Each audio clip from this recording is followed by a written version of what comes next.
microphones. Hello, and welcome to the Geek on My Sleeve channel. Us always trying to break things, doing things a little bit different today. Geek on My Sleeve, we do weekly book reviews, summary recaps, live book discussions like today, every Sunday. Typically, we do 8 p.m. Eastern, but we're trying to play with these fine fellows today, and we've adjusted it to 5 p.m. to make sure that everything works. Today, we have, I guess, in the bottom left-hand corner, Ben from Ben's Blurb YouTube channel. Hi guys. Then in the bottom right-hand corner, we have Bearded Bookworm, aka JJ. aka JJ. Um, I guess most recently, Ben's Blurb has recently done a birthday book haul, so he's got 35 books.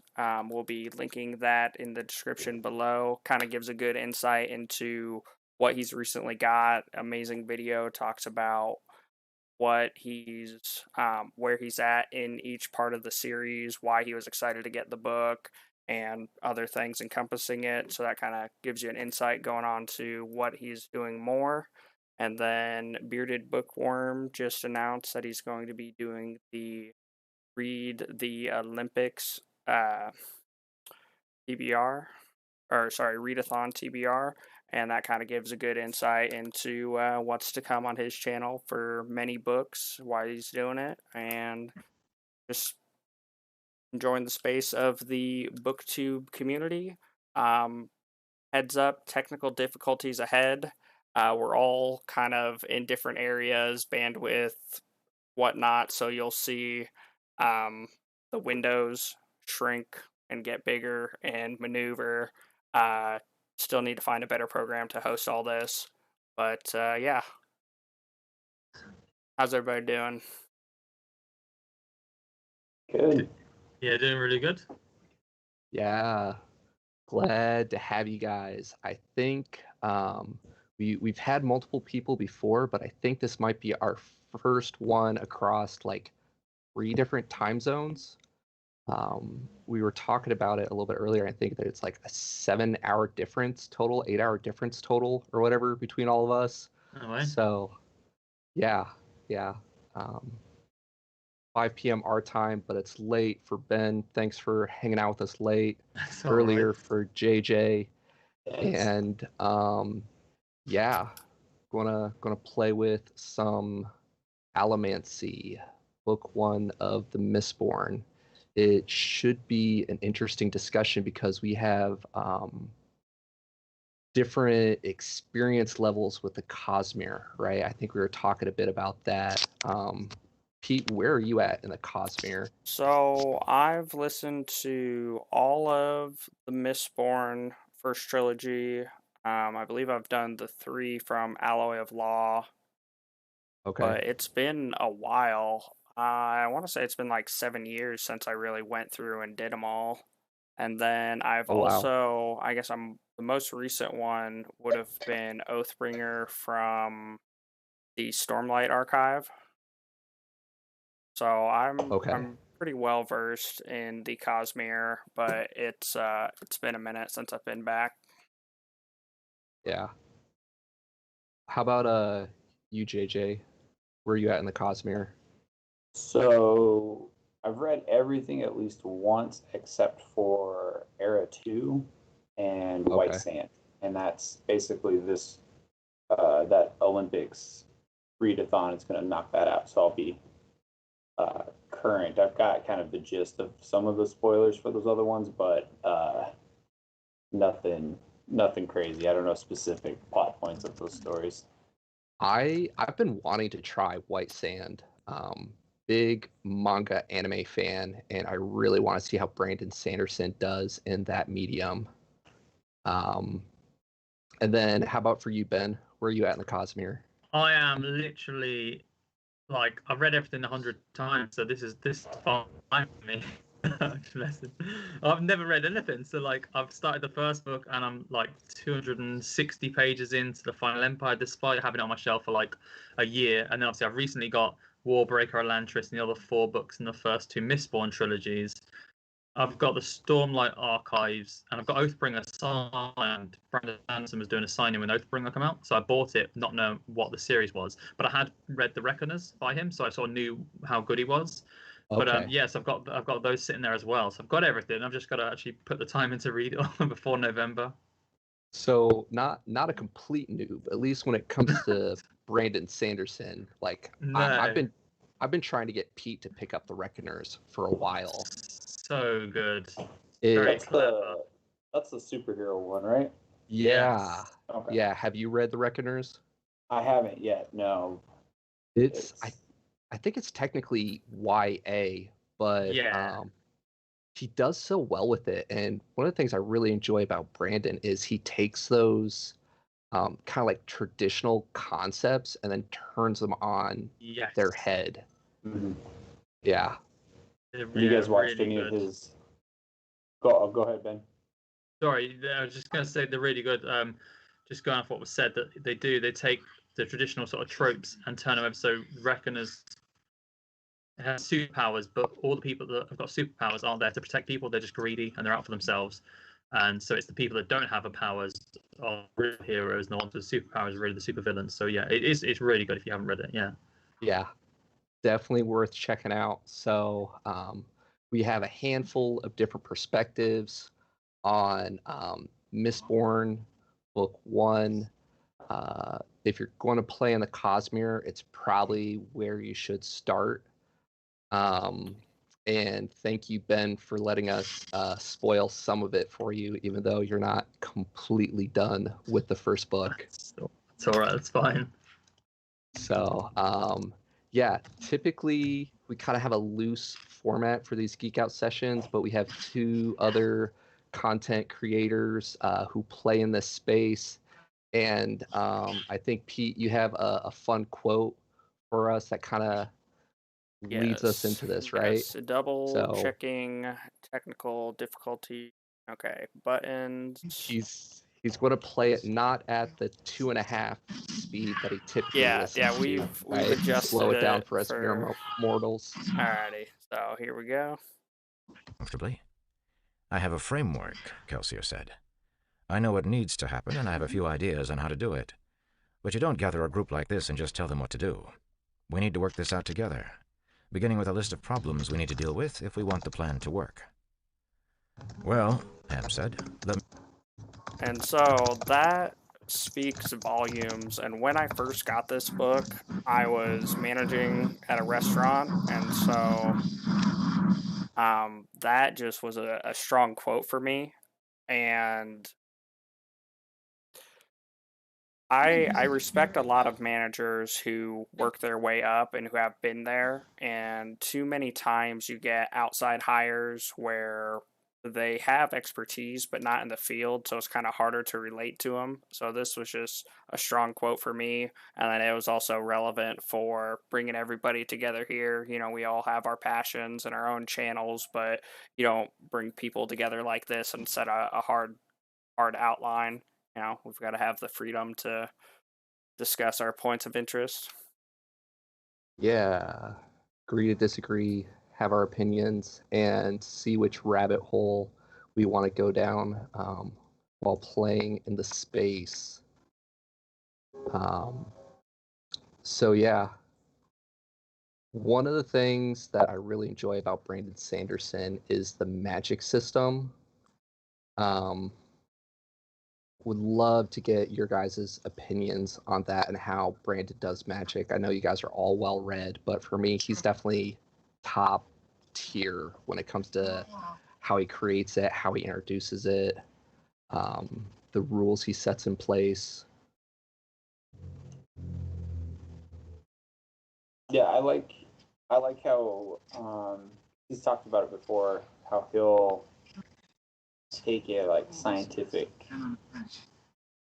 principle or something like that and then just be like, okay, how can we build a story around that? And rather than just kind of winging it or going off the cuff, it's very like thought out, because even in his like Q&As, people will bring up questions that you're like, I've never even thought of how those two things would compound. He's like, oh yeah, here's how this is. I'm not going to explain it yet, but he's like that's been thought about. There is an answer to it. I just can't give it to you right now. Yeah, and he kind of teases it out, right? He doesn't just data dump it all. I really liked how the magic system kind of played out in this first book, and Allomancy was really the focus of this book. But there's the other different thaumaturgy, magic, yeah, and ferochemistry, which I think we get a little bit of the ferochemistry explained. What do you think, Ben? You're kind of going to be our gauge on making sure we don't get too spoilerly on. That's okay.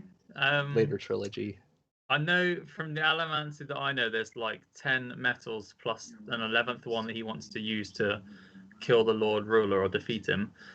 It's very clever the way he's designed it. Obviously, a magic system, I think, in a lot of books is the chance to be very different. I think a lot of cliches have been done, especially the things I really like are things you find in Skyrim. I like the classic giants and dragons and trolls and werewolves and vampires. I like all that stuff because it's solid and it works. And to find new ways of putting these ideas across that have been around probably for hundreds of years, it's really clever the way Brandon creates something. And it's one thing to do.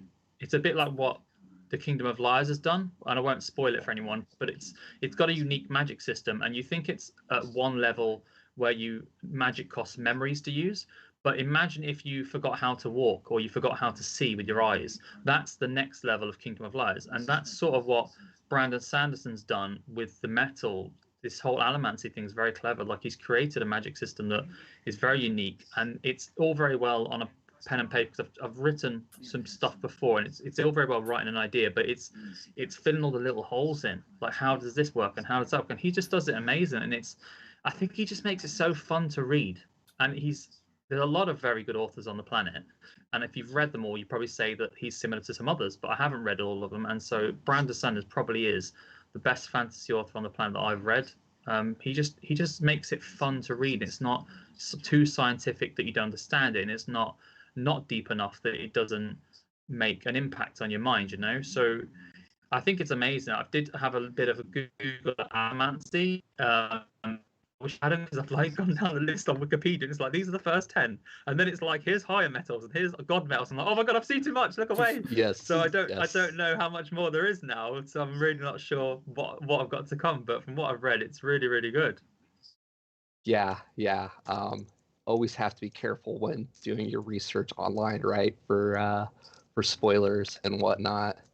But yeah, all well said. And I think, like, as unique as his magic systems are, and not to get too much more into Cosmere, some of his other magic systems are like completely unique on a surface level, but like the execution that he does for them is really incredible, and how he does it. Because like there's you start comparing all the books side by side with other authors, and there's all similarities, but the execution of it just he just does so phenomenally well. Obviously, if we had to pick, we'd all love to be Mistborn and use all the metals, but if you guys had to choose one as a misting, what would it be? Who wants to go first? Pete, do you know, or should we start rotating through the other guys? I'll go. Of course, I forget which one this correlates to and don't have it in front of me, but Kelsier's brother is a seeker. I believe it's one of the least used metals, or Kelsier just kind of plays it off as it doesn't really matter. But in the game of life, and if you think of it kind of like from a chess perspective, being able to fine-tune it to where you can see what type of metal they're burning, how their reserves are, what they're capable of, kind of gives you, an insight. I guess, for example, if they're a coin shot or if they can push, don't play the range game. So, you got to focus on closing in. If they're, pewter, or if they're a thug and strong arm, well, you probably should evade and or play the long game. And I don't know. I think if there was only one, it has a good versatility, and it's subtle enough that I would enjoy it.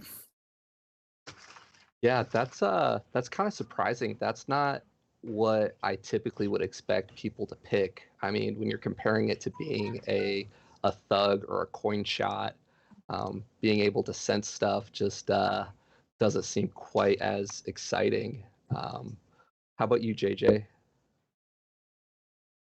What kind of misting would you be? So there's one that I can't say, but Okay. Of the original 8. It strictly first book. It would be probably Thug. Yeah. More than likely. Like I would love to be a Tin Eyes, but it just just strictly first book where I'd probably be a Thug. I'd like the RPGs or anything like that. I'm the barbarian. I'm the not even tank. I'm just like the dumb one that just goes straight through like full like Leroy Jenkins. Like I don't care. Like there's no strategy or anything like that. Oh, I'm here to smash stuff, right? Right. Like even in like Skyrim, I had no idea like Archer, like the super like min max on the Archer to like kill dragons in one shot. I was like, I can't even do that. Like had no clue that was even a thing. Yeah. Right on. I think Thug would probably be pretty popular, and of course, like Ham's awesome, right? Right. So yeah. How about you, Ben? What misting? I would honestly say a Tin Eye. Yeah. It's kind of hard. It's really tricky, isn't it? Because there's so many good things, and you really want like a few of the powers. But if you're picking one and it's just based off the first book, obviously I don't know what the other ones do, so I would just have to go. I think Tin Eye because it increases your senses. Like I wear glasses obviously, and I wear contacts normally, but I notice that my hearing is very good, and I think it's because my sight isn't as good. My hearing's compensated, so I think having all of my senses, like 5 senses, compensated like that would be just a bit like a spy, like espionage. And I think that'd just be like, and because you could use that all the time. Just going to work, just eavesdropping on the boss, and just it'd be amazing. So I think that'd be really cool. Yeah, it's probably a Tin Eye for me. As a fellow glassware / blind person, I definitely see the appeal to actually be able to wake up in the morning and not only see clearly, but be able to like check your surroundings and everything. Yeah. It'd be pretty awesome.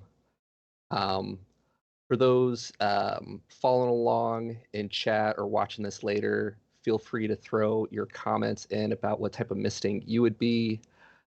For me, coin shot is just too tempting to have the ability to fly and project metal, as well as just be able to like see metal.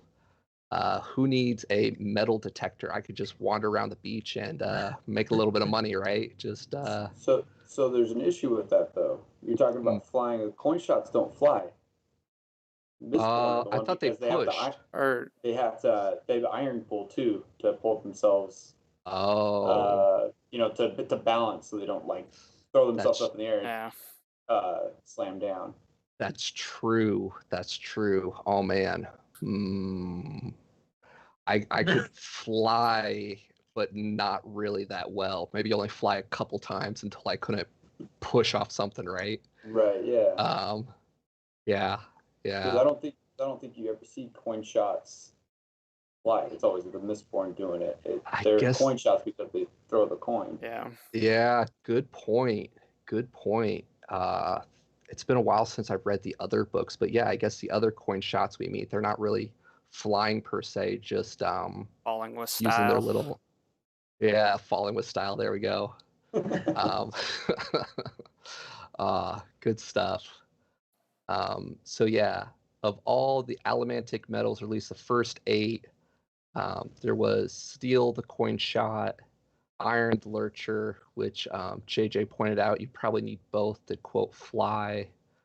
Pewter, the thug, which is what Ham is and JJ picked out, and then tin, the Tin Eyes, which was Ben. The emotional metals are pretty cool too. Zinc for rider and brass for soother. And then copper for our smoker, and then bronze for our seekers, which Peter said. So there those are. Would love to hear people following along what they would pick. And yeah, do you guys have any like big moments in the first book that like really stuck out to you, like plot twists or just like feel good moments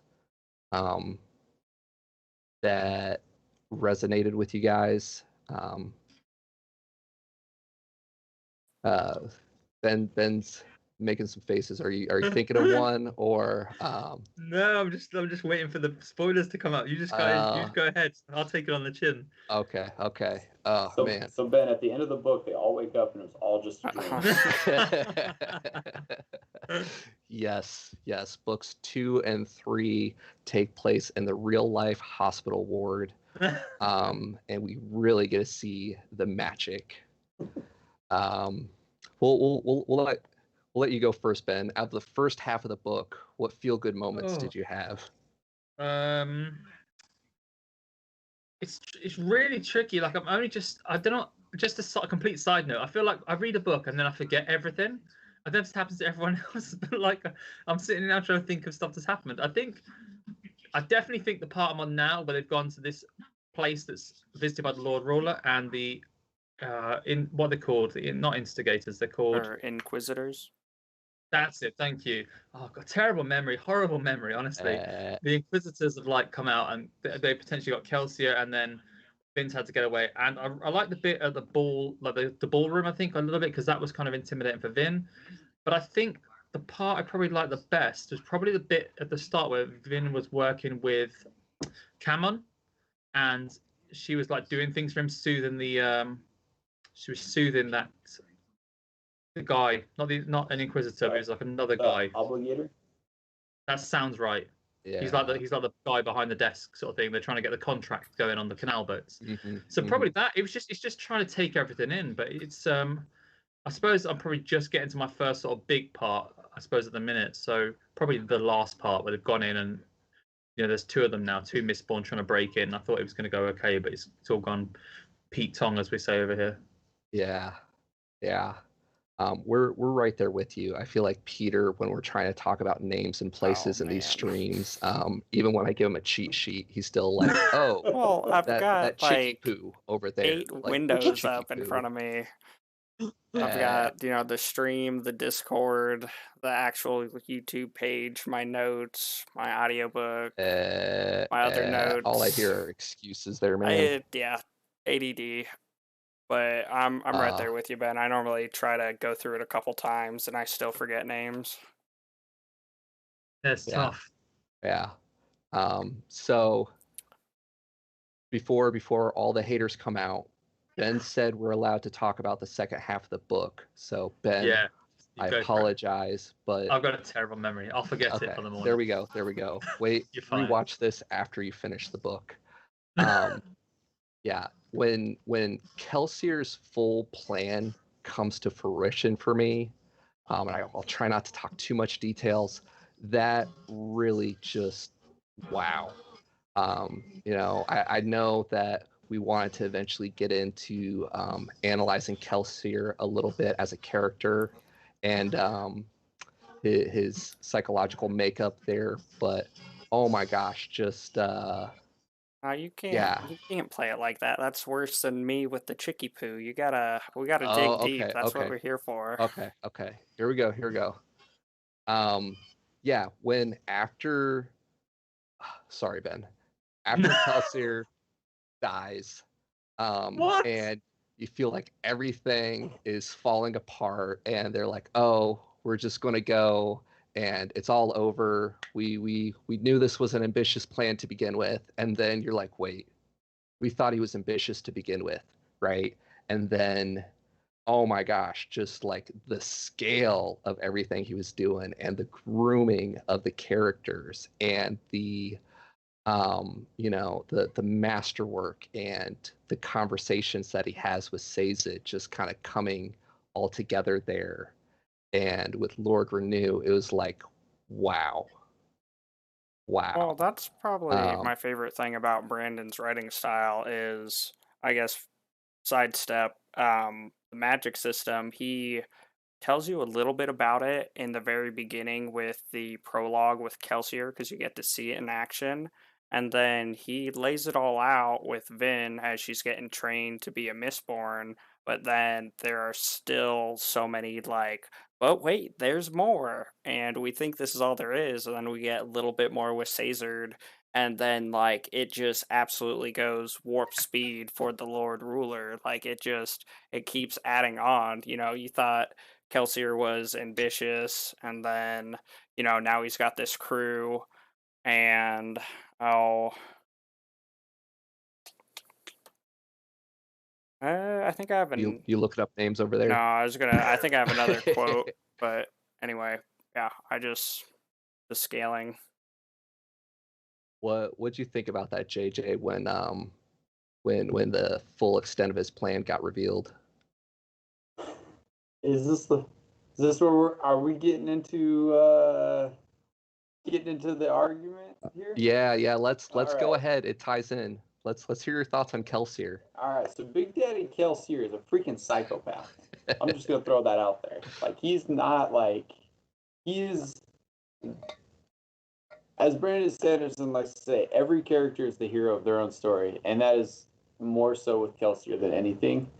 The dude was building up his like god complex so much that the army that they're assembling, they're doing like that demonstration. He totally like plays this con of like I can bestow my power on when they're doing that like play fight. Yeah. And like he's like uh iron pulling or and steel pushing or whatever on this other guy, the one that actually knows how to fight. Mm-hmm. And vice versa, like manipulating the fight to make it look like, this like wimpy kid that shouldn't have won this fight, totally like manhandled the other guy, and it was like I gave him my power. So now all these people that are like hopeless are now like, okay, we have Kelsier with us, even when he's nowhere near us. Yeah. And gosh, that really backfired in the end, right? Yeah, like The most loyal of the loyal getting led to the slaughterhouse. right, and the fact like, and it's a good attitude to have, but like his whole like when things are bad, laugh about this, laugh. Mm-hmm. We're gonna be happy about it. Like it's like which is fine, but at the same time, people just got killed because you misled them. Yes. And you're kind of laughing it off now. Yes. His careless actions. Hey Owen, he said he really enjoyed that scene as well. But yeah, after we were talking about this, getting ready for it, I really kind of put on a different lens and reevaluated Kelsier's actions there and try to see, did I think he was a psychopath or not? And after we kind of got into it, like your argument kind of, came home more so. At first, I was just like, oh, well, he's kind of playing this fatherly figure for Vin, and I think he does a lot of good, but he is just so full of himself and his motives and his actions. And yeah. You get into it as like the story goes on, but like he was like a thieving crew leader, mm-hmm. and then became kind of like the normal like low end stuff, and then he kind of built the misting crew and it was like bigger stuff. Mm-hmm. And then they decided with Mayor and everybody like, okay, we're gonna go take out all the while he doesn't have any allomancy. So like he's like, okay, now we're gonna go steal from the Lord Ruler. Like we take the adium and we're good. That all goes down bad, and his wife dies, mm-hmm. and he gets thrown into the pits. He becomes an allomancer, becomes a Mistborn, and now he's like, the world's at my oyster. The world's my oyster. I can do whatever I want now, and it just keeps building up and building up, and he's just man, beyond ego reckless. just gets ridiculous. I wish I had that quote. Oh man, I don't think I do. But the one where I think Vin's talking to Marsh when Marsh comes over and starts training Vin with bronze. And pretty much says that they're going to need to talk to Kelsier, that his ego and his head's getting too big. Because he's pretty much like, Lord Ruler tried to kill me, but I can't be killed. Yeah. Yeah. There's a podcast that's really good. I forget what it's called real quick, but he basically, it's like 10-15 minutes on like a very specific Cosmere subject. Oh, okay. And this was part of where I got that idea from, of just comparing. He compares Kelsier to the Lord Ruler and how many similarities there actually are. So like the big bad and the leader of the heroes are actually like very, very similar in their motivations and the things that they do. That's called the World Hopper's Guide to the Cosmere. Okay. That's real good. Like he's really researched out, and like it's only like the 10-15 minute episodes, and it goes across all of the Cosmere. But he talks about that one, and that's kind of what spawned the. Oh yeah, I was already kind of iffy. I'm like, everybody likes Kelsier, and I'm kind of like, like he wasn't like that great of a hero. And then I listened to that, I was like, oh no, I feel completely validated now. Like that's I count that as a point in Brandon Sanders' favor though, because I get tired of reading fantasy books where the good and the bad guys are like this white light or this black evil, and it's kind of refreshing that as you said, everybody's their own hero, right? Everybody feels what they're doing is right. And just because I like to break stuff, I'm going to play devil's advocate. And I don't know, I really liked Kelsier. Like the whole time when people are like, oh, you're crazy, he's like, yeah, that's what I do. I have had several times in my working career where coming to power and people don't want to care or listen, and they just push back, and it's like, nope, I don't know what I'm doing, but you're gonna listen anyway because this is my job and that's your job, so why don't you do it? So I kind of related in that aspect. And he's got another good quote which I didn't pull, where he talks about consequences. And so hit the picture, it's when Vin is being trained initially, becoming a Mistborn, and what all she can do. And he talks about the philosophies. Everything has consequences, and he kind of breaks it down how 10, yeah, you get enhanced senses, but if someone has a bright flash of light, you're going to get stunned. If there's a loud noise, this, that, and the other. And that just, really, related to me and connected. Like, you gotta play for the long game. Yeah. And then, like, how you fight fire with fire unless you're a firefighter, because then you use water. But in this, like, you've got this guy who has saved the world, so to speak, and set himself up as the Lord Ruler. Well, how do you beat that? You've got to become a god yourself. So, okay. Yes. Where you come down on the argument, Ben? I suppose what you're saying is right. Like to beat something like that, you have to sort of become it, and maybe you need a sacrifice to become it. But I suppose I'm still at the stage where Kelsier is still coming across as a good guy with secrets. So I suppose my opinion will probably change as time goes on. Yeah. I know he went into the pits and stuff about his wife from reading, but I don't know. I haven't seen anything of Lord Ruler yet. Just that he's like monopolized the 11th metal, and he just gives it out to the noble houses to keep control, and it's definitely interesting. And I'm even despite knowing stuff now, I'm still interested to find out what Kelsier does and what he's been up to and what comes out of the woodwork. And because I think Brandon Sanderson really writes good heroes, and they generally seem to come across as quite underdog heroes, but I don't think that's going to be the case with Kelsier from what you guys have said. You've gotten through the moment where he decided to take Vin with him, though, right? Like, yes, he couldn't get.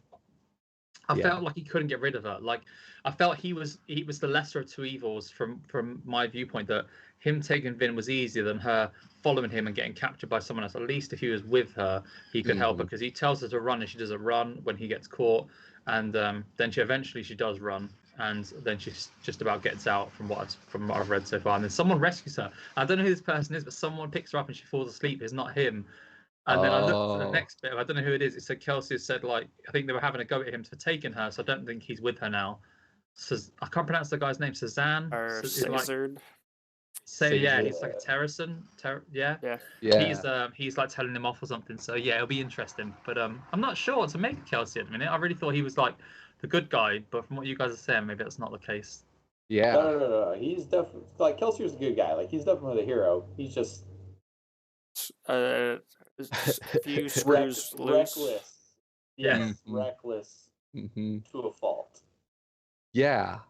In a way, I almost feel like all of the characters on the crew kind of have their own quirks that make them, almost like the land of misfit toys, right? Like they all have some sort of almost maybe like psychological challenges, perhaps, or have gone through some sort of trauma. Again, sorry, Ben. But like, you have Kelsier with the passing, going through the trauma of losing his wife, the emotional damage there. And then you learn more about Doc's story of being a plantation ska and losing his love.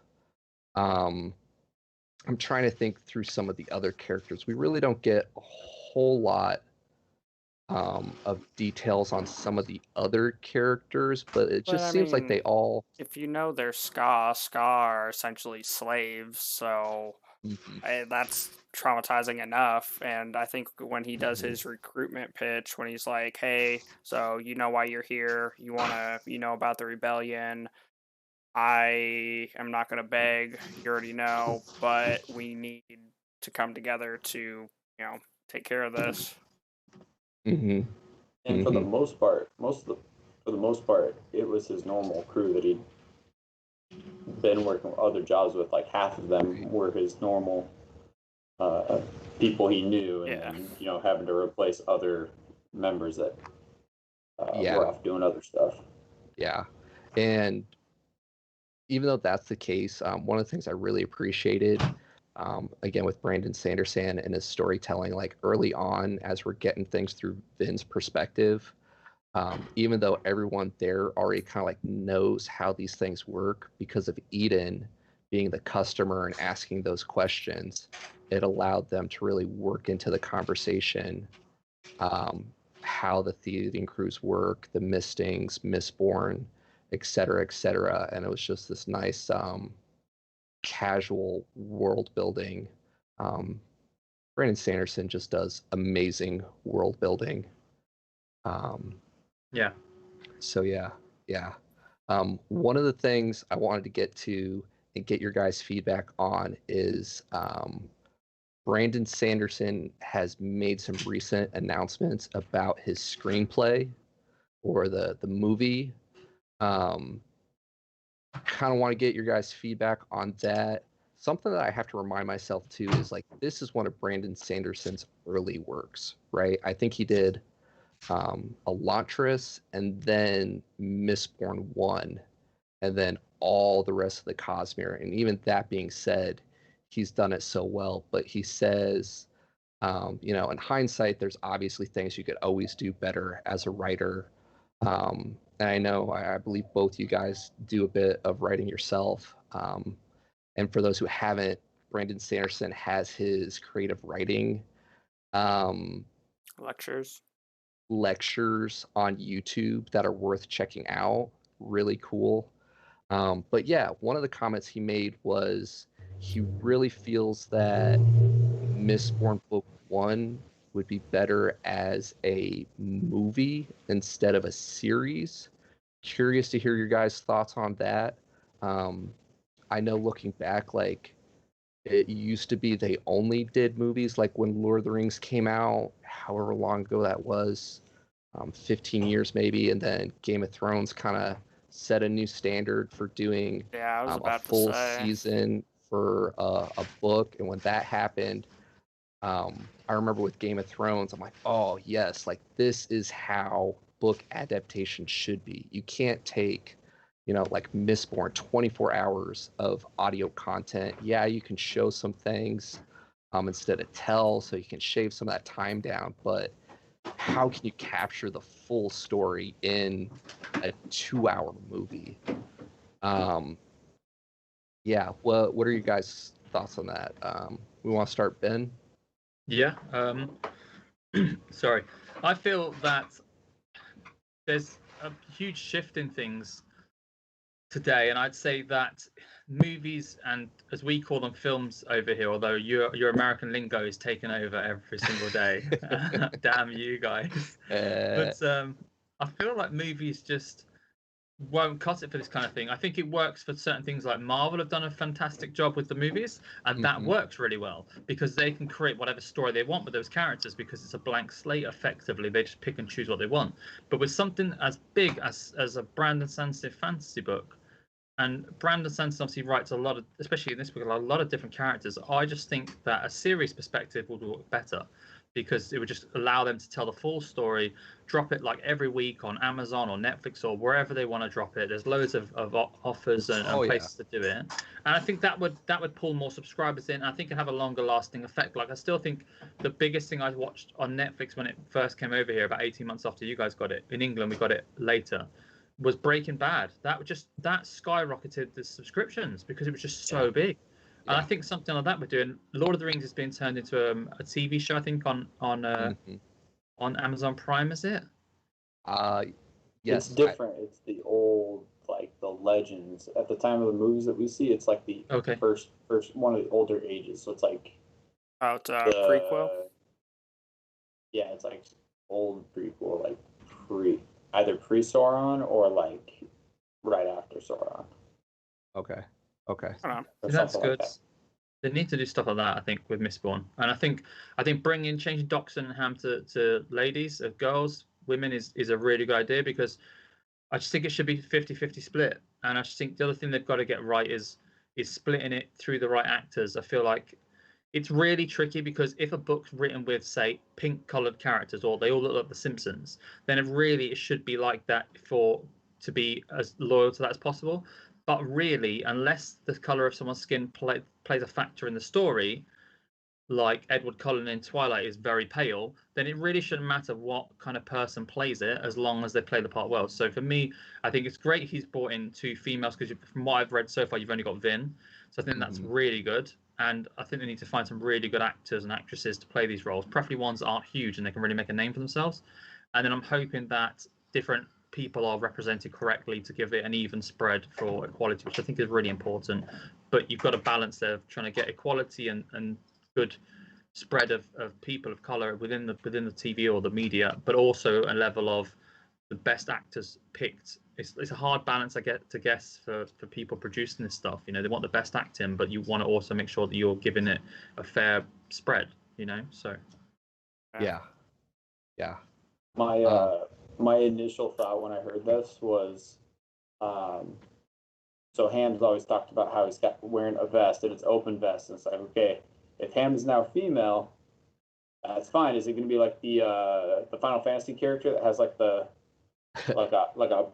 like a wrap thing across the chest, or like how or is it just full vest and you just creative shooting to make it not it sends a different image between the two. Right, and then it's like completely fine with it. That was just how are you going to execute that? That's the one where I was like, I don't know that one specifically how that would work. Yeah, and also I'm interested to see how Doc's and Kelsier's relationship changes, because they almost seem like brothers at some point. So to have them be really close, in addition to part of the crew with his dead wife and everything. It'll be interesting dynamics there. Have some other thoughts on that, but I'm curious. Oh, what? So I was gonna chime in there. So Go ahead. as far as series versus movie, Game of Thrones broke everything. Game of Thrones is movie quality, nicer packaged as a series, so I think it really all depends on budget.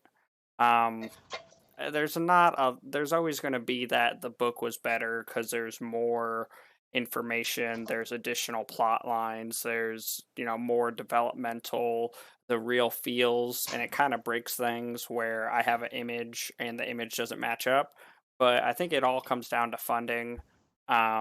If they do it series wise, I would like to see something Game of Thrones esque where it's like movie studio quality. I'm not overly excited about the gender changes.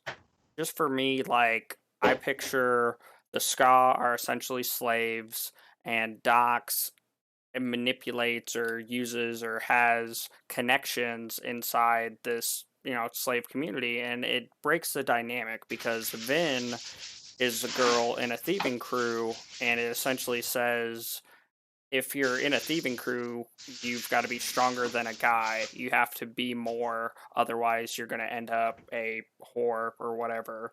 And so to take Doxson, who has he's the manager of the team, and he's the one organizing with the thieving crews and getting his Twix and keeping the financial bit and the paperwork together.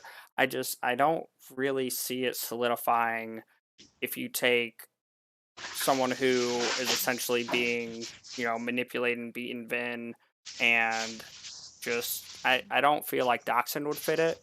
I feel like Hammond switching could kind of add more flair to the introspective and kind of add to that. Or hold on, okay, I kept hearing crinkling. Hammond, I think, could work because he is very introspective and questioning things and kind of doesn't really fit the thug role. So I think that could work out well. I think with the clothing where he's always ripping off the sleeves and he's got the low cut vest and whatnot is going to be a different dynamic with that. But it's just got to flex on some people, so I don't see that being too much of a problem plot wise. Yeah, he also said that in the movie, since he is leaning more towards a movie, that we're not going to get to see a whole lot of the crew, which is kind of disappointing because I feel like that's partially what makes this book so great is the dynamics with the crew.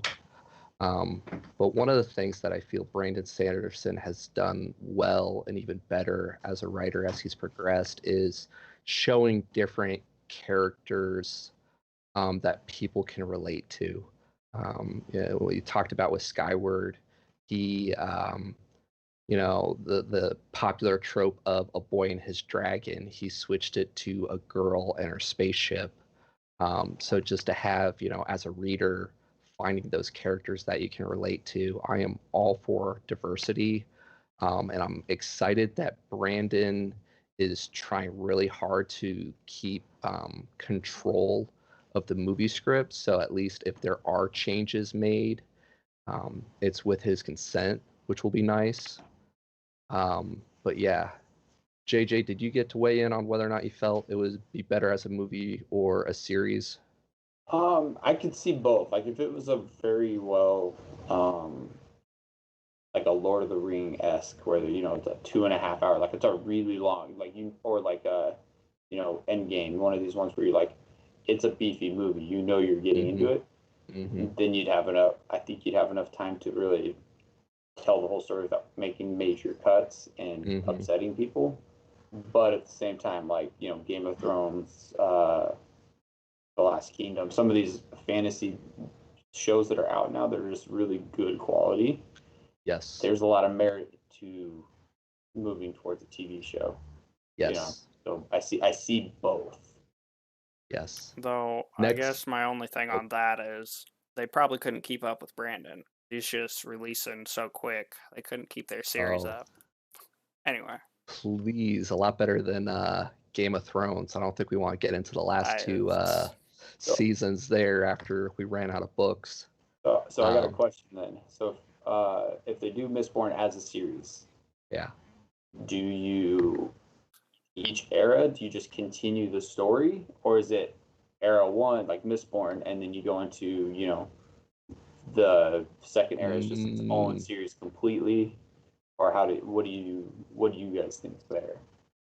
Yeah, good point. For those not super familiar, Mistborn is supposed to be a trilogy of trilogies, right? We have Trilogy 1, where it's in one time frame, and then Trilogy 2, it's a time hop to a different time frame, and I believe we're going to get the same for the third trilogy. Yeah. So the question was like, all in one series or break it up? Was that what you're saying there, JJ? Yeah, like so you get to the end of Hero of Ages for the show. Mm-hmm. Then do you just start, next season is Alloy of Law and continue on, or is it a completely different show? Man.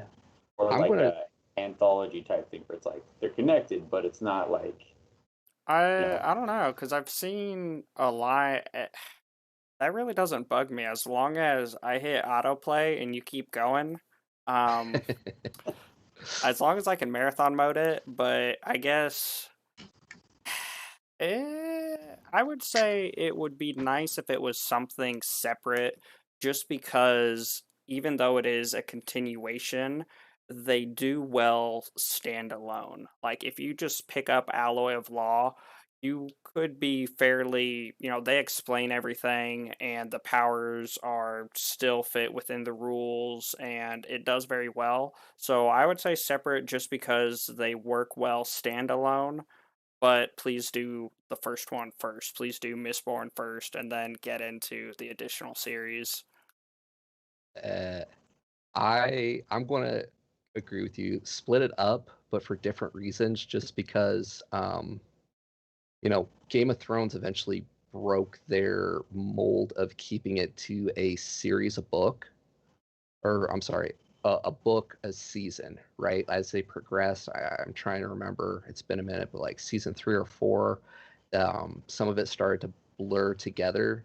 So I could see them going longer than 3 seasons for the first trilogy and still have enough content there, because there's just so much, especially if you take time to explore the different characters.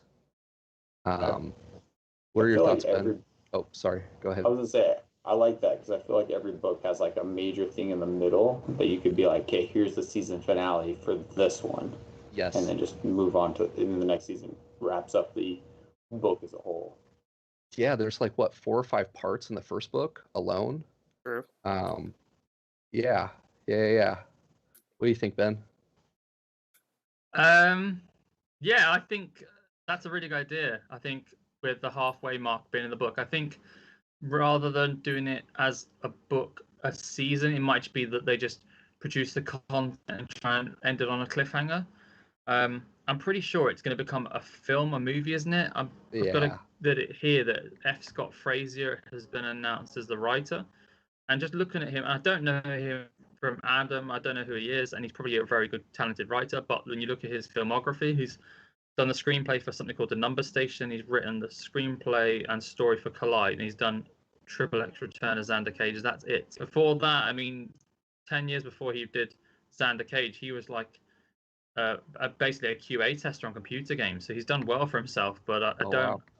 It doesn't have much. That's just on IMDb. It just doesn't carry much confidence for me. That I worry. I don't know Brandon at all personally, and I just think, has Brandon been offered this contract? He sold the rights to one studio, did nothing with it for 4 years, and he sold the rights to the whole Cosmere 3 years ago to a new studio. And my worry is that they've just chucked some silly, cheap writer on there, hoping that the fan base will just buy the program or buy the film because they're the fan base. And I'm just worried it's going to come out terrible. That's what's really worrying me now. I've researched it a bit, but I think a series will be better. I think they could knock the series out long enough while Brandon's still, say, writing. And if they're doing one season every like 18 months to 2 years, that's enough content at the minute for. I mean, if they did the whole Cosmere, like 18 years worth of content, so there's plenty of stuff for them to get into. If they do it properly, like one of you said about exploring the characters properly, I think it could be a really good show and it could really take off. Like Shannara Chronicles by Terry Brooks has been made into like a series, and that's on Netflix, and that's quite good. I've never read Shannara Chronicles, but the series isn't half bad. So they that it could be well, but I think they're going with the movie option, unfortunately. Yeah. And with as often as he publishes his stuff, he'd keep coming out with new content for them to turn into series. Yeah. I'm with you. That's something that I was kind of anxious about because I found Brandon Sanderson through Wheel of Time, and then the rights to Wheel of Time got sold, and then they basically sat on it for years and years and years, and now they're working on making it. I want to say, is it through Amazon? Does Amazon have Wheel of Time as well? Yeah. Yeah. And I think Brandon Sanderson's actually involved in that process too. So he's getting some practice dealing with Hollywood, quote unquote. Hopefully it transfers over. Yeah, he's trying a couple different things. Like he's made, I think it was him who has like a video game out, and then he's got the graphic novels, and then he's all over the place. He's trying to branch into other fields, but let's be honest, he's no Sonic, he's no Super Mario, but we'll try. I'd argue that he's better. Yeah, but he's not transitioning very well. So I guess it took them several years. So yeah. My dream is to actually for them to wait a significant amount of time, because he said he's plotted out like time wise, like how long it's going to take him to stuff like that, and like Stormlight's going to be like 20 years from now to be completed. Like he's like three years per book is what it takes for him to like avoid burnout and produce how he's wanting to. They're huge books, and fitting in all the other Cosmere in between there, and he wants to do like a big wrap up series after that. It's like I want all these things to come out closer to then, so we could have the Marvel Endgame with all the same characters, all the same actors and stuff. Yeah, that big wrap up. That'd be, the dream of dreams. Yeah. Yeah, but JJ, will we be around by then? I mean, look at how 2020's going. We're relying on a lot. But yeah, Stormlight came out 10 years ago, so that would be a full 30 years for the 10 books then. Right. Which, again, you look at some of those other big epic fantasy series, Game of Thrones and Wheel of Time, they're on similar time scales. We're just lucky that Brandon Sanderson is a bit younger than George R.R. Martin. My money's out that he'll never finish the series, and I hope to be proven wrong. But yeah, back to Mistborn. Live action or anime? I know we got a couple anime fans in the group for Mistborn. I'd say anime. Anime? Yeah. I just think it'd be cheaper to do. They just need to get, and I think the money they'd save on paying actors and sets they could put into, like, the voice actors could be really well done. And I think it'll be cheaper to purchase as well. Like if they put it onto, like, say if they put it onto Crunchyroll or something, I think it would be cheaper. Or if it was on Amazon for like £6 or $8, I'm guessing $9. I think that would be cheaper. So I'd say it would spread quicker. And by blocking it as episodes, I feel like they can control it, and there's less. They've only got to work around some. And no disrespect to the illustrators and the animators, but they'll be a lot low level than if they pulled in like Samuel L. Jackson to do voices and he was busy. They'll be like, well, he's busy. What can we do? Whereas if they've got animators that are like like good animators, but they're not like Hollywood superstars, I feel like they could control the pace a lot better. That's my take anyway. That's what I think. Yeah, it'd also be a little bit easier to show some of the magic, I think, through anime. Yeah. Yeah, CG's kind of wonky. I don't know. It's come a long way, but yeah, I'd have to lean towards anime. I don't know, but this book, it felt very real, I guess. It doesn't have a whole lot of abstract concepts. There's no, like, I guess, dragons or, you know, other things. It's, I guess, Caesar's a little tall, and yeah, they wear the medal, but it's all the abilities. And then even, like, when Vin ends up using her pewter, she mentions she feels stronger, but she doesn't look any different. So, I think animated could be a thing. Alrighty. Just me and you, buddy. Yeah, we got quick bio breaks here. That's okay. Yeah, I think anime could be really good because I just think like someone said just then, like I think the magic could be really easily shown. I think that's a really good point. And they could. I just think it would be nice as well to whack it on, and you could have like different season chapters and different headings. Like this is Mistborn, like first era or whatever they want to call it, like silver era or whatever they want to call it. And I feel like that would appeal to a lot of people that read books or into that anime. Not everyone that read books want to watch a film, and that's why they tend to read books. So I feel like it could be like a happy medium, like a go-to. Yeah. I feel it could be good. I worry if they do a film that they'll produce the film, they'll pay Brandon, he'll get his money, and then they'll be like, this is the film, it will flop really badly. There'll be a massive revolt by all the fans, and it'll just be bad. I think I think the film company are more likely to knock it out quickly once they start work on it, rather than take 3-4 years to make the film like Brandon does with his books. I feel like he puts the care in, but with Brandon branching off, I don't know what his game is. I don't know if he's just after money. Is his agent like picking him up for all these new projects and just talking, whispering in his ear about it? I don't know, because he's obviously very skilled as a writer, and his works, loved by millions of people around the planet. So I feel like you've got to take the time to do it right, because it will only look badly on Brandon if it goes wrong. Yeah, and that's where kind of we were saying we want it finished out before he starts, because the way he writes and how long it takes him to finish a project, I would hate for a producer or someone to be like, hey, well, we've already got, confirmed for a next season, and we're already confirmed for this time slot. We need to put out something.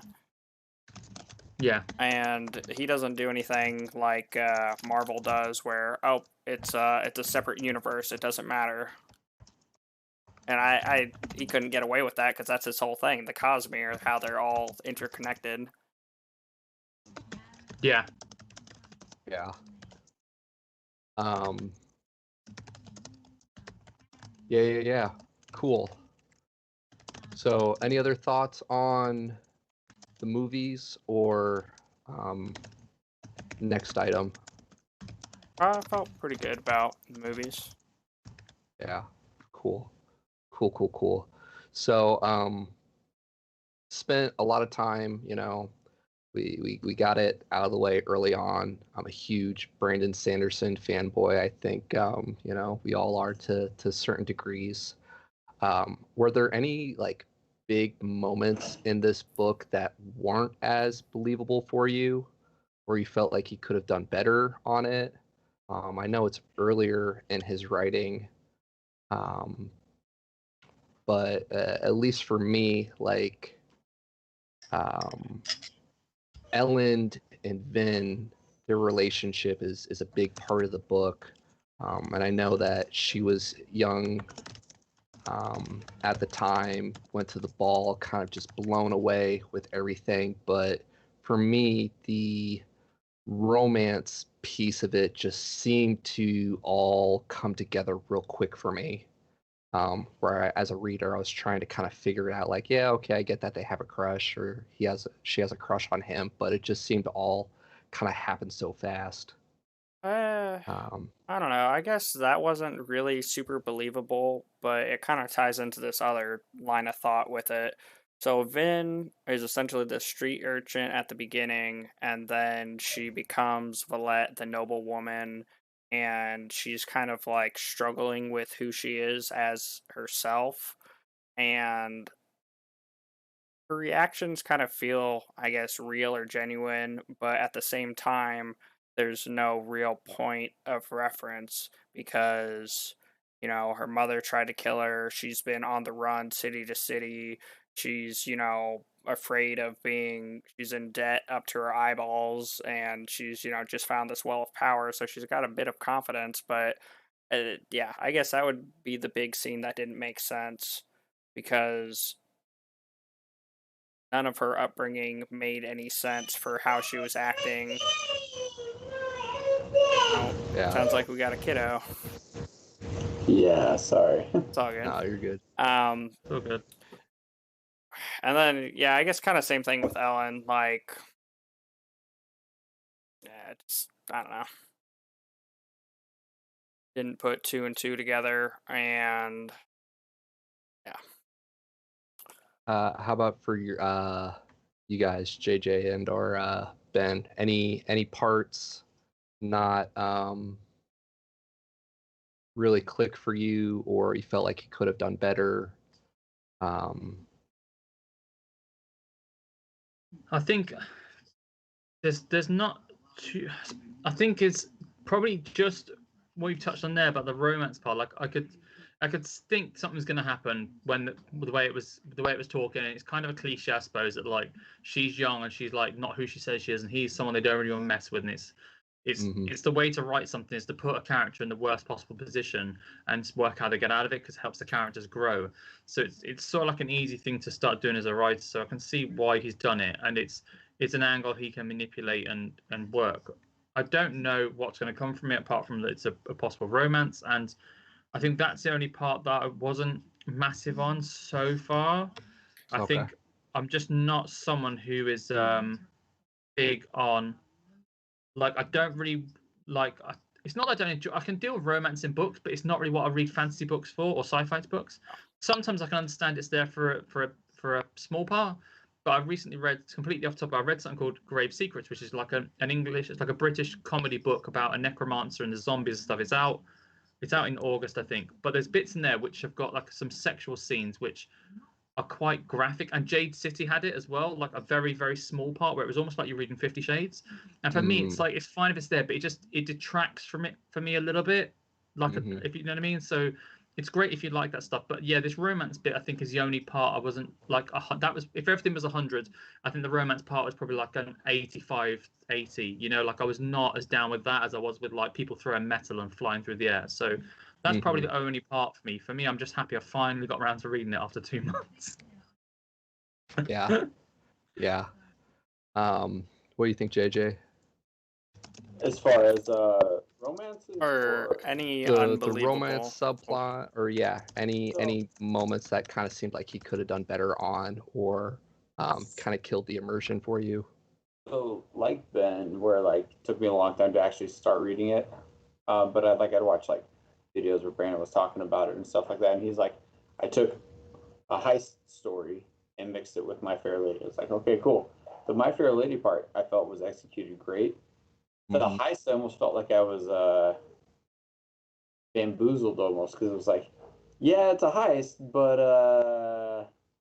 as it gets later on, you're like, yeah, there was never a heist. Right. I mean, and that's where I was like, oh well, I mean, and it worked.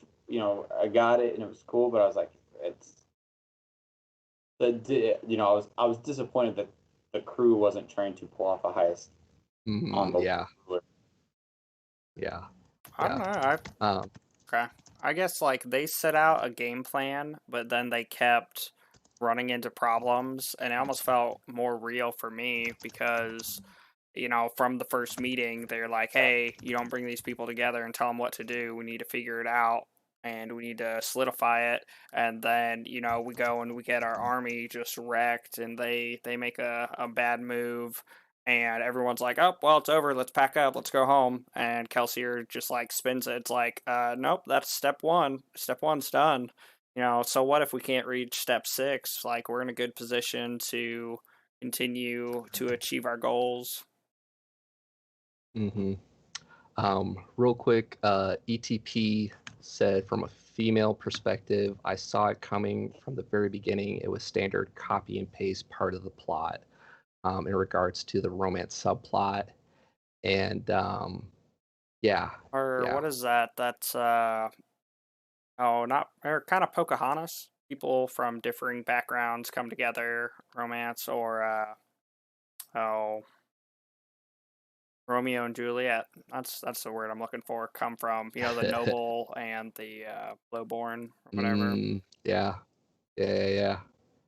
But at the end there, they did get pretty set up. Granted, I wish I would have saw more of him, but the fact that he finally stands up to his dad and he turns himself into the writing ska, and the fact that Dox is trying to have a conversation with him and he's off in La La Land looking for Vin. Okay. Yeah. He comes through. He clutches it at the end. So, of the crew, and we can include main characters if you want, but usually try to avoid like the main character. Of the crew, who do you guys feel was the MVP or most valuable or important character to the overall scheme? Who wants to go first? JJ, who do you feel is the MVP? Well, it'd have to be Lord. I don't know how to say his name. Or Lord Renew. Lord Renew, yeah. Like, or him or Caesar. Like those two are the ones where you're like, yes. The very background was like they were like the linchpins. That pulled everything off. Yeah. Yeah, I agree with that. I really appreciated how he kind of like introduced the Lord Renew character and how the mystery behind it, and as the pieces kind of fall into place, and then towards the end, just mind blowing there. Yeah, how about for you, Ben? So far, who do you feel the MVP is of the crew?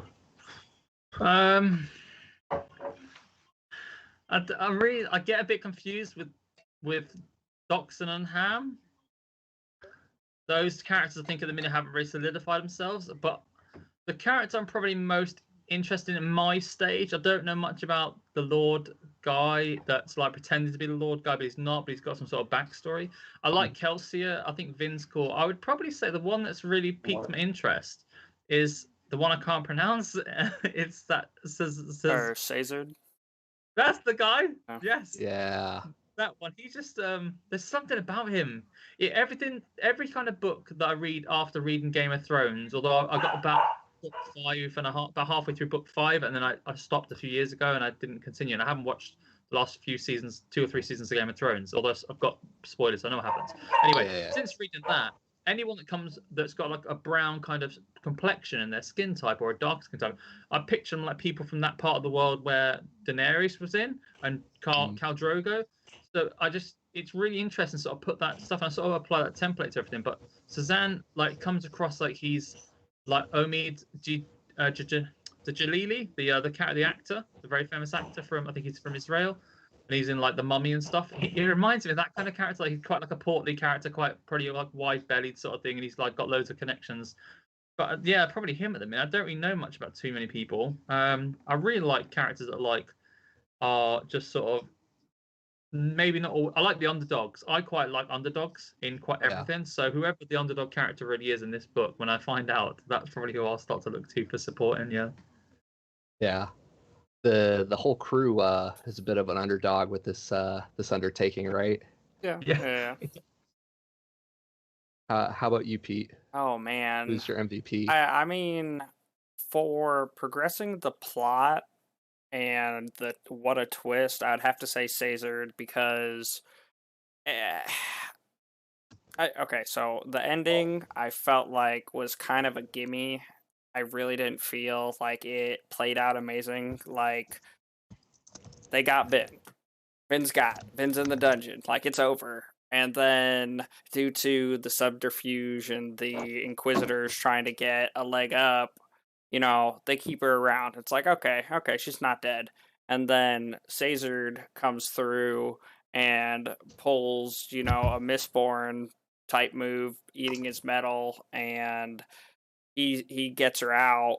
And then yeah, it's so for plot, I would have to say Caesar is the most influential. Like he decodes the logbook. He teaches Vin how to be a noble woman.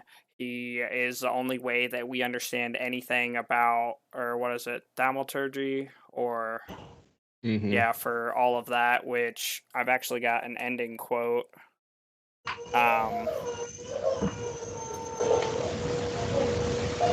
You wanna toss that that quote in? Yeah.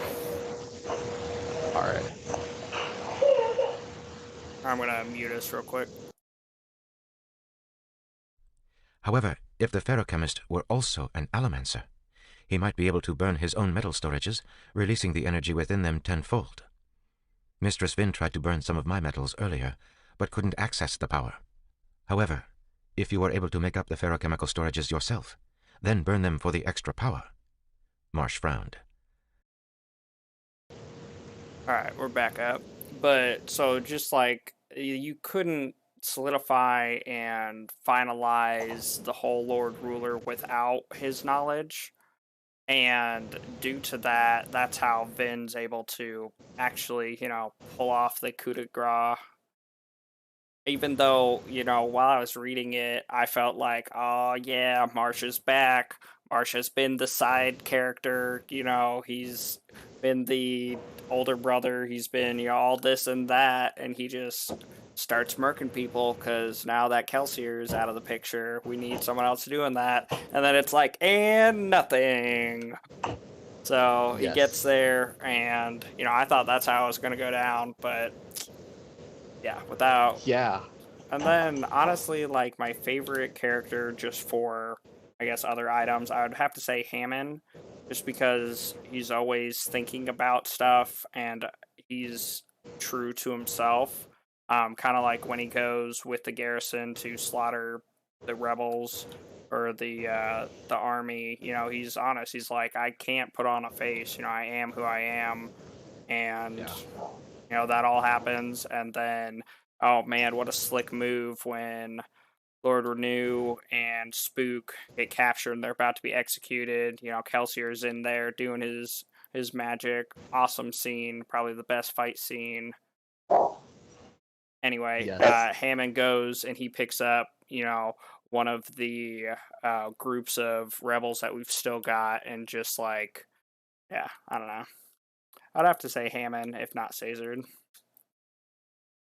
I'll say Caesar would probably be my first pick. But just to spread the love a little bit on the characters, Marsh definitely came through in a key moment there at the end, allowing for everything to progress the way it did. And yeah, just getting into the ministry, and don't want to get spoilers for the future books, but just the way everything is set up and the way he sets himself up at the end, clearly going to be an important figure moving forward. Yeah. This book just does so many things so well. We were talking about it, and yeah, there's a bit of the romance subplot, so we get that, but also just the character building, the world progression, the handful of combat scenes that we have there. I just can't wait to see how those play out on the screen, because I know in my mind's eye, just kind of watching when Kelsier dukes it out with the Inquisitor, I can't wait to see that in either a live action or an anime. Yeah. And I think all the misting abilities on, you know, especially from like an animated standpoint, Mm-hmm. it definitely can show each one a whole lot better, especially like the emotional ones, or things like that. Like Yes. going into like budget things, being able to showcase each one, because each one has its merits, has its like moment to shine in the Mm-hmm. book, and like live action executing that in such a way I think would be difficult, live action wise. I agree with you there. I agree with you there. And I think I re- Brandon did a good job with when Vin goes to train with Breeze and they're sending in the waitresses or whatever servers with the different colors. Mhm. There's a bit of like psychological aspect to it, like, you know, apparently it costs more to insure a red car because red gives people road rage or whatever, and a lot of the colors correlate, and I could see that being unique and interesting throughout it. Yeah. Yeah. So one of the things I enjoy about Hammond is his philosophical questions. So throw one at you guys. When in that earlier scene when he's talking about it with who's it? Brain fart Breeze. Breeze. Yeah. When he's talking about how the emotional allomancy and everything, who is responsible for that person's actions at that point, right? I forget exactly how he worded it, but if an emotional allomancer is kind of rioting or soothing somebody's emotions and gets them to do something, is that person to blame, or is the allomancer to blame, right? What are your guys' thoughts on that? So we go ahead. Oh, go ahead. So we see like Breeze, especially like talking. You're stronger and stuff. Like, yes, you can manipulate them to do things, but especially if you're around it, when your feelings. You have to be very, very subtle for them to not detect like you're influencing their feelings. Mm-hmm. So I guess in that case, like if they can't feel it, like then it's probably the Alamancers at fault. But at the same time, with Breeze talks about how you don't make somebody, you can't strong arm your way into making them feel something they're not already feeling. Mm-hmm. Otherwise, of course, they'll know. You can't just like take somebody that's being super chill or apathetic and just force them into wanting to go and like fight or something like that. You can't. Or if they're all on adrenaline already, you can't just like force them down to like be still. Right. What do you think, Ben? I knew you were going to come to me. I don't know. I think it's really tricky, isn't it? I think what JJ says is right. Like you can't coerce someone to say be calm and then get up and strangle someone. So I suppose they must have some element of thought in there. There must be like maybe they're calm, but they're staring at someone, going, "I wish someone would kill him," and then they get the right push, maybe. Yeah. I think with coercion, I would say it is the person doing it. There's Darren Brown is a mentalist who is British, and there's something on Netflix. I think it might be on the American one, and I think it's called The Push. And in it, there's like actors and that set up at this dinner like event, and these people have been chosen because they've shown they're socially compliant by walking into a room and a few people are standing up and sitting down when a bell goes off without any instruction. These people that wanted to go on the show sit down and get up, so they're socially compliant. But they get told they haven't got on the show, and then they go away. And 3 months later, they get pulled in through like their work, thinking they're doing a job for their work. And basically, he coerces 3 out of 4 of these people through third-party actions to push a guy off a building at the end of the night to kill him. And they really think he's obviously got safety harnesses. They don't realize that. They genuinely think they've killed this guy, all because of the little coercions that are happening around them, pushing them into this thing. It's on Netflix. It's by a very famous British guy called Darren Brown, like Darren but with an E. I think it's called The Push. It's very clever, and it's like this allomancy thing. I would say the person soothing or pushing someone is responsible because of that viewpoint of seeing that live, where like 75% of the people, like, they did stuff like they made vegetarian sausage rolls look like normal ones, so people would be eating like pork but they didn't want to. It was like little lies sort of dragged them into this funnel, and they impersonated someone, they kicked a dead guy but he wasn't really dead, loads of bits. Anyway, I think the Alamancer is the person responsible, yeah, because I think they've sort of, if they hadn't done anything, then we wouldn't have whatever had happened happen. So Yeah. Huh? Yeah, I gotta check that out now. Yeah. I would be kind of on the opposite side of it all, because Breeze also says essentially everybody does it. You know, I think his example is when a man's trying to court a woman, you know, he tries to change her opinion of him to be a better one. And I guess honestly, in like my day-to-day life, I see a lot of people who they're having a bad day, so they're going to try to make you have a bad day, or, you know, they're on their game, they're on cloud nine, so it just kind of radiates out and it influences other people. And for me, it's probably just my ego talking, but like 95% of the time when people are coming at me and they're like, you know, this is wrong, or I blame you for this, I'm just like, this probably isn't even about me. Like, who eating your Cheerios today? Like, what else do you have going on in life? So I there are constantly emotional influences and everybody handles them differently. So for me, I don't think I would be susceptible as much, because I'd be like, what's really going on here? Just means you wouldn't see it coming. Yeah. No, I'm just kidding. Yeah, I'm going to side with the Alamancer. That they bear the bulk of the responsibility. I know that you can't quite force people to do stuff, but if they're good enough at it, they might be able to push them over the edge. And you know, Pete's referenced a couple work situations. I know that there have been moments that crossed my mind that would probably get me in trouble in those frustrating situations. And if there was somebody there riding my emotions, you know, yeah, it might have gone down a little bit differently than kind of pulling myself back, because I think we've all had those moments where we've envisioned ourselves doing things to people that are not necessarily accepted in modern society.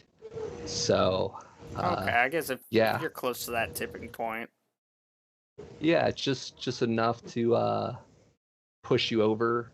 Grease the wheels a little bit. Yeah, yeah. It's the spoon's fault that I keep eating. If that spoon wasn't there, Oh,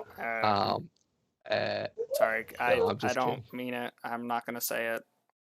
Okay, okay. Um, yeah, yeah. So we're kind of getting into the final quarter here, on wrapping things up for book one, The Final Empire. Pete, did you have any other solid quotes or clips that you wanted to share and talking points? So I guess one thing that I thought was kind of cool, but I missed it the first like 3 times I listened to it. So Finn's brother is always on the move. It was quite a twist that her brother didn't actually sell her out. That was kind of cool. But when after Finn pushes on the emotions of the obligators, she's anxious and she wants to leave. She's collecting her things, and she's got like a rock from every city or every, you know, spot that she stopped at. She also has like an obsidian shard, which those are only found in the Inquisitor's axes. So like that was very intriguing, and I want to see how this, I assume he has no allomantic powers, how he escaped or knew that they were after him, and how he ended up with a piece of the axe that only Inquisitors had. So that was like one of those big, I wish there was more. Yeah, it's been several years since I read the full series, and there's a lot that came back to me when I reread this first book. But yeah, I think we get to learn more about kind of Reen's story and a bit more of Vin's backstory in the later books. JJ, you might have read them more recently. Yeah. Do we get to hear more about Reen in book 2 and 3? Or is it? I'm trying to remember. I thought there was like some, but it's been so long. Okay. I don't think there's anything really other than, that's not like spoiler. Okay, good job. Yeah. Cool. Don't want to ruin more than we have to for Ben here. Only keep to book 1. I think so. My favorite quote, I think, is when like it's all falling apart like real bad, and Kelsey's going to jump in to like save the day, and Vin's like, "What are you doing? Like there's no way we can do this." And he's like, "You because Spook and the friendship Renault quote. Right. He's like, you still have a lot to learn about what it means to be a friend, because she's spent her whole life looking out for herself, and Reen was just like literally beating that into her, like literally everybody's going to abandon you. And now she's over the year of the book, she's learning what it means to have friends that just genuinely are looking out for you and wanting to care for you. And that one where he's like, you still have a lot to figure out, and then jumps down to, save his friends. Yeah. So I guess that was another side step here. This book found me at a low point in my life, and it really did a lot for me with Vin, from her setting to advancing, surrounding herself with good people to help bring her a emotional balance, and then a lot of Kelsier's quotes for, if we bring these people together, we don't tell them what to do. We need impact from all of them. But then when Eden tries to contradict killing Renew, then it comes down to, oh, well, the manager's still the manager. They still have the final say. That was a big part for me, as well as Kelsier talking about consequences when he's training Vin with the Allomancy, and essentially, the one who can best judge the consequences goes the furthest in life was, I don't know, big part of it all. Yeah.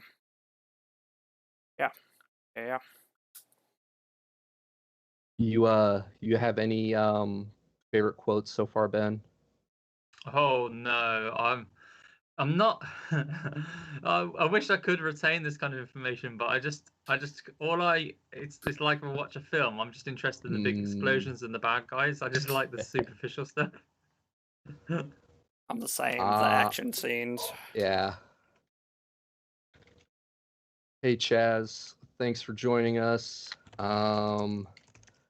Yeah, we're just now getting into the final moments of book 1. Chaz is another content creator in the space. I believe a Brandon Sanderson fan as well. But yeah, I'm with you, Pete. There is so many good lessons and takeaways from this book. The series is amazing, and I can't recommend it enough. I've definitely gifted out the first book to a lot of people. Yeah, it's a good place to start, honestly. It's a great place to start. Yeah, after reading what is it, Stormlight Archives, and then coming back to this, it's good in its own right, but this is a good way to kind of ease you into his writing style, and then going on to Stormlight, it just gets better. So in the feel of progression, I definitely recommend this first. But yeah. Yeah, yeah. JJ, you've played a lot in the space with Cosmere. I know that I'm a huge Stormlight fan, but I think Pete's right. Mistborn's maybe a little bit easier to kind of break into Brandon Sanderson because that's not for everyone. What are your thoughts? Yes. So Way of Kings was my first Really? book because brother-in-law, lent me his Audible account and he had it on there and listened to that. So I got that first. However, I do agree, like, the big three are like the big starting points is Elantris, Mistborn, or Warbreaker. And honestly, I think Warbreaker might be better if somebody's like hesitant of wanting to do a series. Yeah, but yeah, I like very Mistborn good point. better. But like if you're willing to go through a series, or if you know you would finish the series, like absolutely, because it only gets better after this book. Oh man, what a twist. Yeah, yeah. This whole trilogy, there's a lot of those, and I appreciate that about Brandon Sanderson. Like, even though there are some plot twists that happen, when you go back and you look at the foreshadowing, they make a bit of sense. Where with some other authors I've read, it's just like, where did that come from? Like, there were no hints, there was no foreshadowing. It was just way out of left field. And then, yeah. So much so that even like the twists don't undermine what was done previously. Yes. Yeah, it just makes you reevaluate. Right. You're like, okay, you told me this way back then, but I just didn't know. I didn't have the full picture yet, and it's not. Whereas the other authors and other stories, like you'll get the twist, you're like, wait, but like it's a well established thing way back here that this is how this is. Like you're completely turned it around in a bad way. Yeah, he does it subtly where it's not like quite a fry pan to the face. But once the other pieces start to sink in and come together, you're just like those eye-opening moments like, oh, this is how it works. And that's why I'm looking forward to going back through and rereading the second and the third book, because there's so much more with the magic system that we don't see in book one, that other parts, when you go back and reread it, you're just like, oh yeah, this is why. Oh yeah, this is how that plays in. Let's see.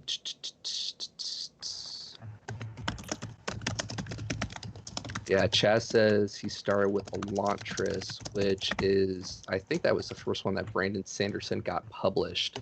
Though he freely admits, I think it's like, was his 13th full book that he read.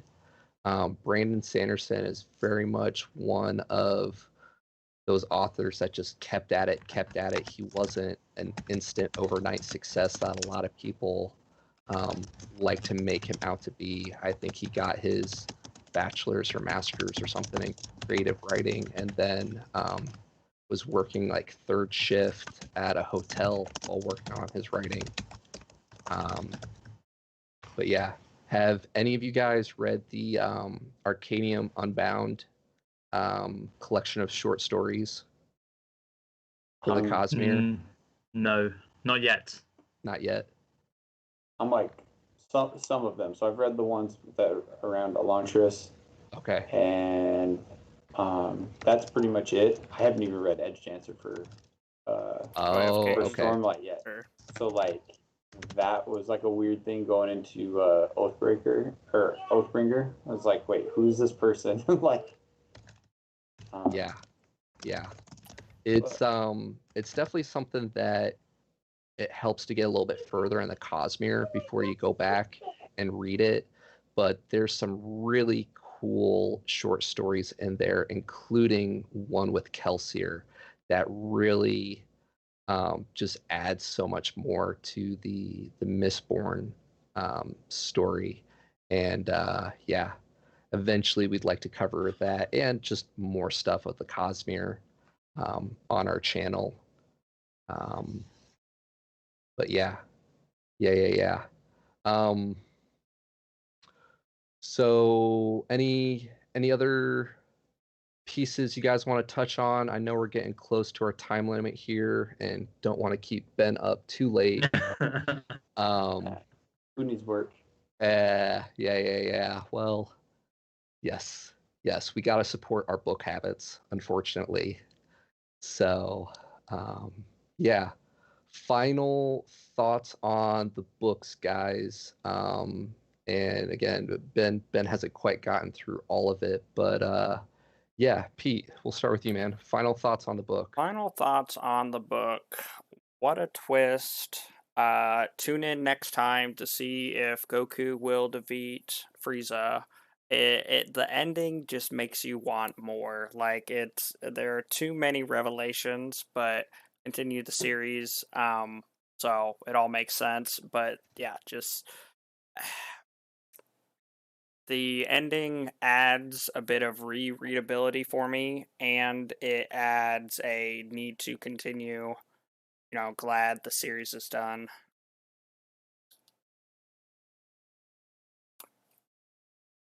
Yeah, if I didn't have the whole like Cosmere reread going on, I would have started right back with Mistborn and started over again, just because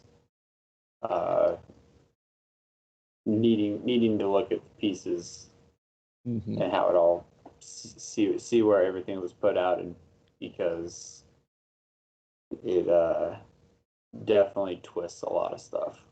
Yes. And he likes to include his little Easter eggs of the Cosmere and other pieces, right?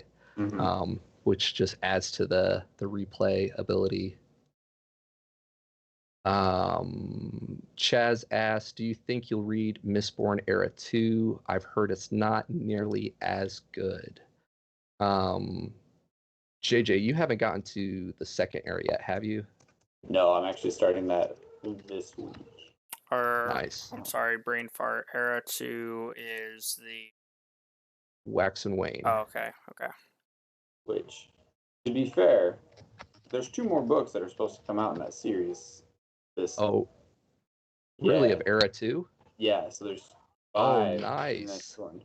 So it's not finished, but okay. You get done, and with all the different powers, you know what I mean? Figuring out like all the theory crafting that you theoretically would want to do, like I feel like that's where we're gonna start getting some of that. Yes. And I'm excited for it because of that. Yes. I think I've gotten through Era 2, at least what's out, twice, if not 3 times, because I'll typically go back and re-listen to it. I enjoy Era 2. It's hard without going back through it recently.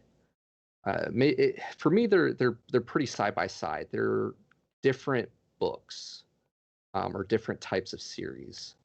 But yeah, like JJ was saying, the theory crafting, you really get to see the magic taken to the next level, and seeing what happens if you play with different powers and kind of like mix and match a bit, without getting too spoilery. Well, But yeah, I really enjoy Era 2. I can't recommend Mistborn enough. Yeah, I'm right there with you, Boltec. Stormlight this November. Yes, we want to do a Geek Out session on Stormlight here soon. One of our big challenges with doing these weekly streams is there's so many good books out there that we want to play tribute to, that it's hard to get everything in 1 week at a time and just do it justice. Like the Stormlight books are 40 plus hours long, and we typically do the Geek Out streams for like an hour or 2. There's a couple notes there. That's one of the things. You got some work to do, Ben. We try to keep them chronological, just for people if we end up actually doing stuff on time, can kind of follow along. But we're also tempted just to be like, oh, well, we're here, and this is what's current. Let's play in the space. Haven't done any of those yet. So the one thing that irks me about the series is those movies that start and there's like a scene that happens, and then it's like a flashback and it tells you how they got there. And then by the end of the movie, you're like just getting to the beginning scene. So it's not that, but the Lord Ruler is pretty much the beginning of the end. Like, had the potential to be everything, and then I guess he did rule for 1,000 years, but I don't know, I guess he was a little too overpowered. So a lot of theory craft, a lot of possibilities, a lot of combos, but beginning with the end kind of irks me a little. Yeah. Ben, even though you're not current with the first book, what are your final thoughts for Mistborn? Recommend it so far? Not recommend it? Yeah, the way I tend to rate books is as I'm reading them, I'll have like a number between 1 and 5 in my head, and then it'll break down to a point, so it'll be like a 4.3 or a 4.9. And I think this really just sits at like a flat 5. I think it might be because it's Brandon Sanderson. I don't know. I just really like it, and I just think that as of I'm yet to find anything I don't like about the book, and I'm just engrossed in it. Really, the only thing I don't like is how big it is. I quite like smaller books, so I can just get them read quickly, and I'm like, right, that's done. I can make a video. And it's just such a big book, but it's something I'll probably get through quicker than another book of the same size. It wasn't by someone like Brandon Sanderson, because I feel like his name carries so much weight, and the hype of the book has really done it well, and that's really why I want to read it. So far, it's really good, and I just want to get through it. I've got like the rest of them to read yet before November, so I've got a lot of work to do. I read books in between, and it's a lot of reading to do. So you know what makes that all possible? Audiobooks. Get that plug. I can't do audiobooks. You can't? I've tried. Oh, okay. Really? I would have to say I've really tried. some do it better than others, and it's weird because for me, like, it's probably more my nature. I'm so ADD that like I can't just sit and focus on it. I've got to be doing some monotonous, mindless task like doing the dishes while I'm listening to it, doing something else that's keeping me physically active or, somewhat occupied while I'm listening to it. But I don't know. There are some that do it better than others. I couldn't get through the amount of books I do without listening to Audible and playing with the speed settings. Yes. So, yeah. On that note, we're approaching the 2-hour mark, which is typically when we try to keep these things to, though I think we could easily fill another hour or two just talking about book one. We really didn't even get into too much of the nitty-gritty good stuff in this book. There's just so much there to talk about. Maybe when we get through all, how many audiobooks are we up to? 450. We'll come back and do a part 2 for book 1 of Mistborn. I think we're going the other way. I think we're just breaking stuff and being like, hey, Mistborn series as a whole, how do you like it? Let's play. I'd be down with that. But yeah, really appreciate Ben and JJ coming on, talking about the books with us. Want to give you guys an opportunity while we do some quick housekeeping and sign off. Anything Ben, upcoming? Yeah, Ben, you got anything upcoming that you want to share with the group on your channel? Happy belated birthday. Thank you. We didn't get you a cake, so I apologize. But I'll forgive you. We appreciate it. What do you got going on, Ben? Thanks for having me on. This has been really cool. It's the first time I've done anything like this, and it's nice, I think, to find like-minded people. Unfortunately, a lot of the people I come across on book Twitter are all part of cliques I just don't fit into, unfortunately. So this has been really right good there in with you. terms, in terms of the channel. I'm just trying to put out like one video a week. I think before during lockdown, I was like putting a lot out, and I was getting quite stressed trying to create content. And I think I put a lot of work on myself. So I'm just doing one. So at the minute, I know I've got the Tuesday Poe Dameron Freefall is out as a review. That's a book that's out in August, and that's a Star Wars book, and it's essentially Poe Dameron's origin story, and it's actually really good. I gave it like 4 out of 5 stars. So if you like Star Wars, that's really good. And then at the end of the month, there is the Jade City review, and then the 1st of July, there's like the 3rd of July is a mid-year freakout tag, and then there should be reviews for Grave Secrets, Stormblood, Northern Wrath, and something else before the end of August, and then hopefully review author interviews like I did with Nick Martell. Fingers crossed. Anyway, that's kind of what I've got planned and what I'm trying to do. So yeah, quick shout out to you. You recently had an author interview, right? Can you give us a little bit of details about that before we switch over to JJ? Yeah, it was with Nick Martell, who's a new author for Kingdom of Liars, which is an epic fantasy book, and it's out in 2 days actually in the US. It came out in the UK earlier for some reason, which is a bit unusual. And that's out on Tuesday. It's a really good book. I put it at like a 4.0 because it actually wanted more world building, but it's, you can get a copy or you're interested, you want to take a chance, and it's really good. So I reviewed it and put the interview up on Twitter, and then I spoke to Nick, and then had like an interview with him. So yeah, put it on the channel. It's really good. He's a nice guy, really nice guy. He's only 26. He sold the rights to the book at 23. The next book, wow. I think he's announcing the name of it on the 1st of July. Although if you look on Amazon, I think they've released it early, and that's out next March. And I think he's just writing the 3rd book. So yeah, it's a trilogy. So yeah, it's really good. That's awesome. Yeah, that's awesome.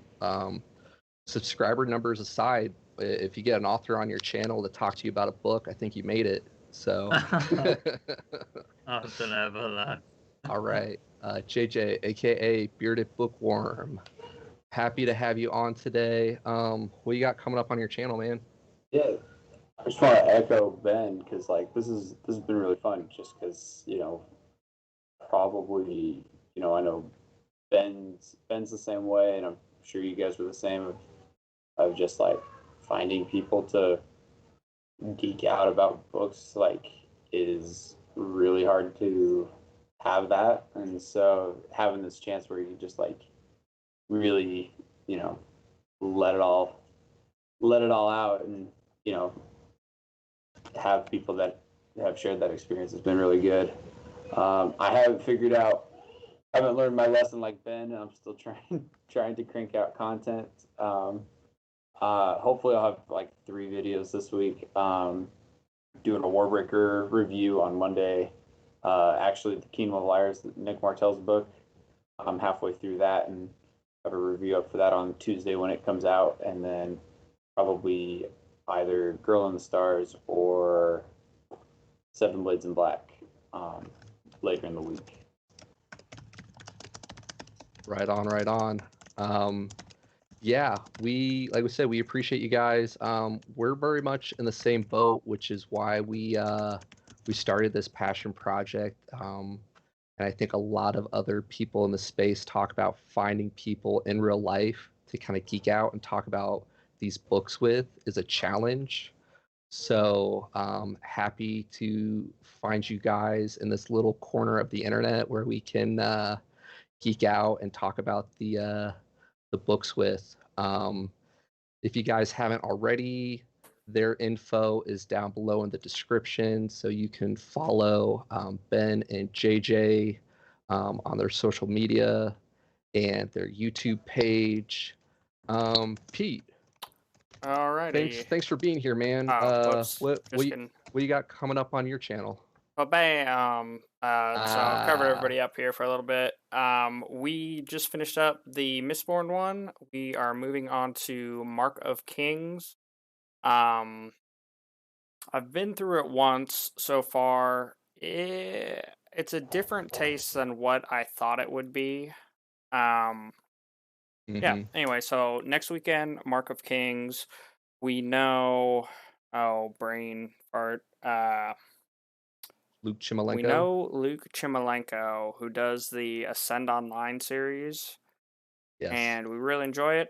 It has a different feel, but it definitely is setting up to be an epic fantasy. It's going to be very long-winded. I don't know if I mentioned it a bit at the end of the last stream. It's very kind of hardcore fantasy, I would say, very D&D-esque. Super excited about it. We are going to be trying to solidify next month's Geek Out sessions. Really enjoyed having more people on with. I always enjoy varying opinions. So kind of like the whole Kelsier, being a psychopath was a bit of a twist for me, and I enjoy that line of thought, varying ones. So we're not sure what we're doing for next month, but that's going to be a big push to try to solidify and shoot that. Yeah, I was going to say the other guy's the better for networking, so I'm going to pass it to him for who, what, when, where, and why. Sure. And we're always looking for suggestions. If there's other guys who want to talk about books live with us, toss them our way, and we'll do our best to work it in. Needs to be an audible format. Yeah, that if you want Peter to get through it in a reasonable time frame, audio format is a must. So yeah. Happy Father's Day to everyone, and yeah, thanks for geeking out with us, guys. Thank you for having us. Yeah. Bye. Push buttons. Bye.